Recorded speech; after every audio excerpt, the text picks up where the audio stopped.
My name is John Rowe. I'm the founder and chief exec of Street Child United, and we joined Football for the Goals in 2022.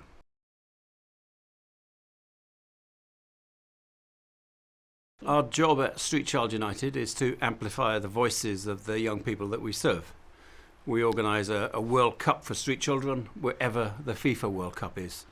So we did the first one in South Africa in 2010 on South African Human Rights Day. And the young people that we serve have four demands: identity, access to education, protection from violence, and gender equality.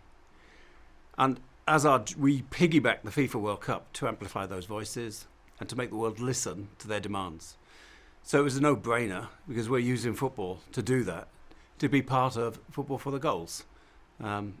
It helps us amplify those voices. And it also gives us solidarity.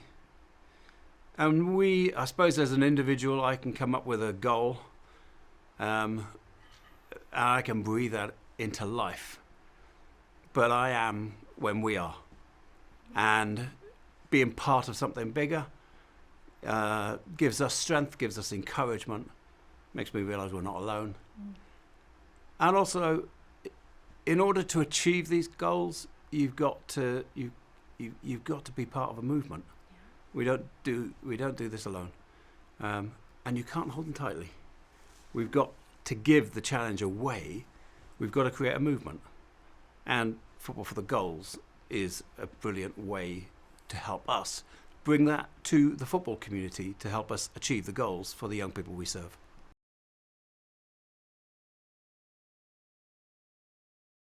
The first Street Child World Cup in 2010, I met a boy on the streets in South Africa called Andile. He'd been on the streets since the age of 4. He was 14 when I met him.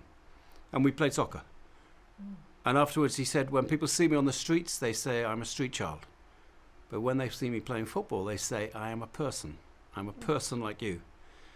And that gave us the idea that if we could use football to change the way Andile sees himself, if we could use football to change the way that the world saw children like Andile. So for us, it was about challenging stigma. We're saying Andile is somebody. Andile is somebody that matters. Andile has rights. And we can use football to make the world listen to what he needs to say and to bring about change, particularly on gender equity, protection from violence, access to education, and identity. Identity is so important for us because that opens up all the other rights that these young people have. I'm most proud of the young leaders. So they're youngsters that have represented their countries at a Street Child World Cup, where the FIFA World Cup is, either in South Africa or in Brazil or in Moscow or in Qatar last year. And they've put on their national jerseys and they've said, I am somebody. And they've had identity for the first time in order to come from 27 different countries in order to play in that tournament.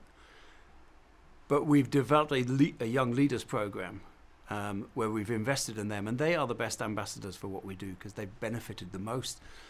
And they have authority because they've lived on the streets. And they've had their lives transformed, not just through participating at the Street Child World Cup, but through the project that supports them on a 24-hour-a-day basis. So I'm most proud of the young leaders. I'm also proud of the ambitions we've set and have achieved. When our team came back from Brazil to Pakistan, there were 7,000 people to meet them at the airport. They met their president for the first time.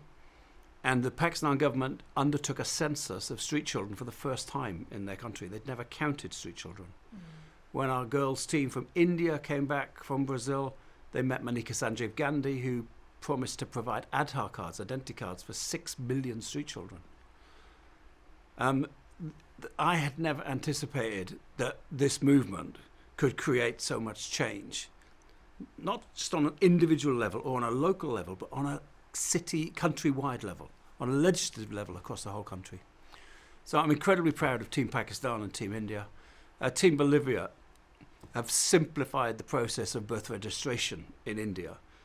And the president of the Senate in Bolivia came to our General Assembly during the last Street Child World Cup in Qatar and announced that they were removing the costs of birth registration for the poorest 20% of people in Bolivia.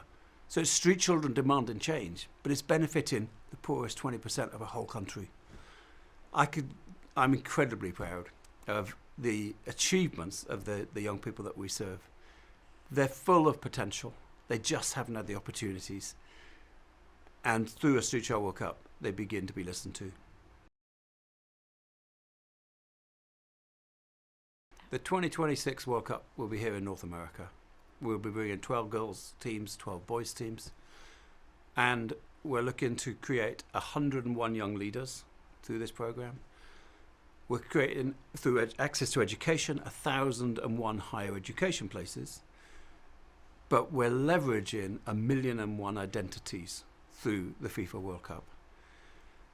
That's a huge target, and we announced this in Qatar in 2022 in the presence of Sheikh Moza, Sheikh Hind, and I want to come back here in 2026 during the FIFA World Cup, and I want our young leaders to announce that this has been achieved. 1 million birth certificates for street children globally through the FIFA World Cup.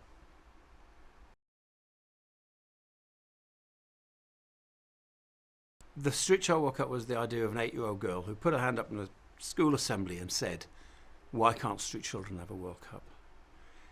Young people get injustice. Young people have empathy for children the same age as them. We as adults get used to it and think, that's how it is, I'm afraid. Well, that's rubbish. That isn't how it is, and it isn't how it should be. So listen to young people who see things more clearly than we do, who are honest and in touch and have been untainted by the world. And if I wanted to talk about hope, I'd be talking about young people in terms of making a difference.